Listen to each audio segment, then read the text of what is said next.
Halo, jumpa lagi dengan News Channel. Setiap negara pasti tidak hanya berisi keindahan dan yang bagus-bagus saja, tapi juga ada sisi gelapnya. Di tahun 2023 ini masih juga Kensington, Philadelphia disebut sebagai kota zombie.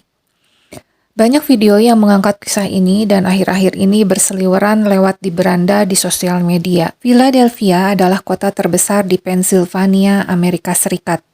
Kota ini bahkan sempat menjadi ibu kota Amerika Serikat sebelum dipindahkan ke Washington DC. Philadelphia disebut kota zombie, tepatnya di kawasan Kensington Avenue, memiliki suasana yang sangat mengerikan. Ini karena sejumlah warganya bertingkah aneh, layaknya zombie.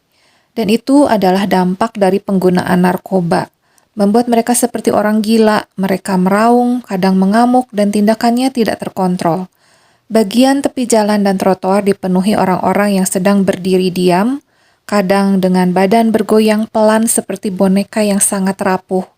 Ada juga yang berjalan terseok-seok dengan mulut terbuka lebar. Biaya sewa yang rendah di Kensington memicu timbulnya banyak bar.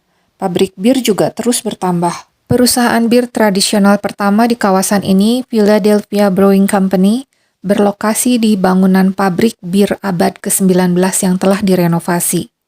Kondisi di Kensington akhirnya menimbulkan sebutan sebagai kota zombie. Banyak tumpukan sampah, bukan sampah biasa, tapi sampah jarum suntik yang banyak berserakan di jalanan.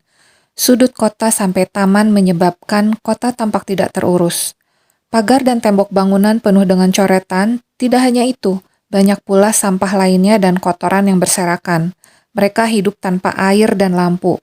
Masih tergolong beruntung mereka yang mempunyai tenda untuk berteduh, karena tidak sedikit yang tergolek di pinggir trotoar. Seperti sudah diulas sebelumnya bahwa alasan Kensington disebut sebagai area zombie adalah perilaku aneh warganya yang disebabkan banyak pengedar dan pecandu narkoba. Sehingga Kensington Avenue termasuk wilayah darurat narkoba.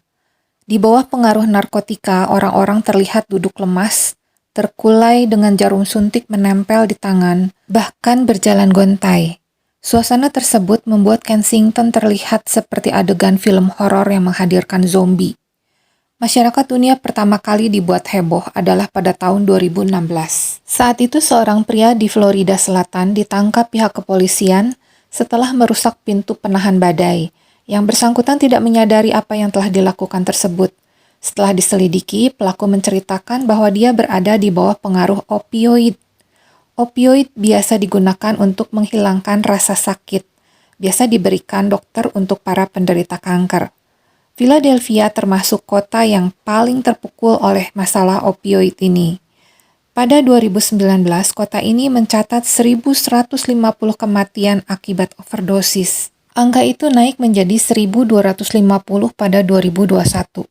Selain itu, Philadelphia juga mempunyai tingkat kriminalitas yang tinggi dan penyalahgunaan senjata api. Dalam jajak pendapat tahun 2022 oleh The Pew Charitable Trust, sebanyak 70% penduduk menyebutkan kombinasi kejahatan, narkoba, dan keselamatan publik merupakan masalah terbesar yang dihadapi kota. Selain itu, banyaknya tunawisma.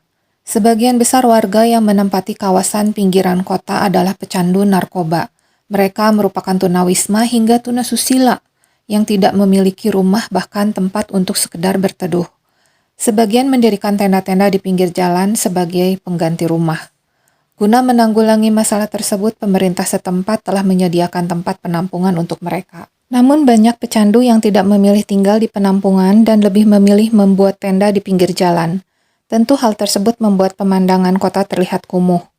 Di Philadelphia juga masih banyak organisasi yang peduli. Mereka memberikan bantuan sosial kepada para pecandu narkoba. Disebutkan tadi banyak juga pekerja seks komersial. Mereka melakukan pekerjaan itu agar bisa mendapatkan uang, sehingga punya tempat untuk istirahat. Daerah ini disebut-sebut merupakan salah satu daerah yang paling berbahaya di sana. Kadang-kadang ada yang menyewakan kamar di lantai 2 untuk para pekerja seks komersial atau untuk pecandu narkoba yang masih memiliki uang. Mereka tidur di siang hari agar bisa menjaga dirinya saat malam hari. Ada yang telah bekerja sejak usia 18 tahun. Anak-anak mereka diberikan ke sebuah agensi dengan harapan si anak bisa memiliki masa depan yang lebih baik. Mereka merasa dan berpendapat itu adalah hal yang terbaik yang bisa dilakukan demi masa depan yang lebih baik. Mereka melakukan ini bukan hanya untuk obat-obatan, tapi hanya karena ingin makan. Mereka lapar. Ada juga yang demi bisa membeli baju baru. Dampak lain dari kecanduan narkoba yang dialami oleh seorang yang baru dibebaskan dari penjara, kemudian sepsis berkembang di kaki kirinya karena kecanduannya, ia gagal memenuhi pengobatan dan akhirnya dokter harus mengamputasi satu kakinya. Mungkin akan timbul pertanyaan, kenapa mereka tidak ditangkap? Orang-orang yang hidup di jalanan ini adalah pecandu-pecandu narkoba. Tidak ditangkap oleh pemerintah setempat karena daerah tersebut telah digunakan untuk tempat rehabilitasi pecandu. Jadi, mereka di bawah pengawasan kepolisian dan pakar kesehatan wilayah setempat. Pemberian narkoba dengan dosis yang juga diawasi dan dikurangi sedikit demi sedikit sebagai langkah pemulihan. Pesan penting yang datang dari kota zombie adalah jangan pernah ingin mencoba obat-obatan terlarang kalau tidak ingin masa depanmu hancur. Karena sekali saja mencoba, maka akan terus terjerumus lebih dalam lagi.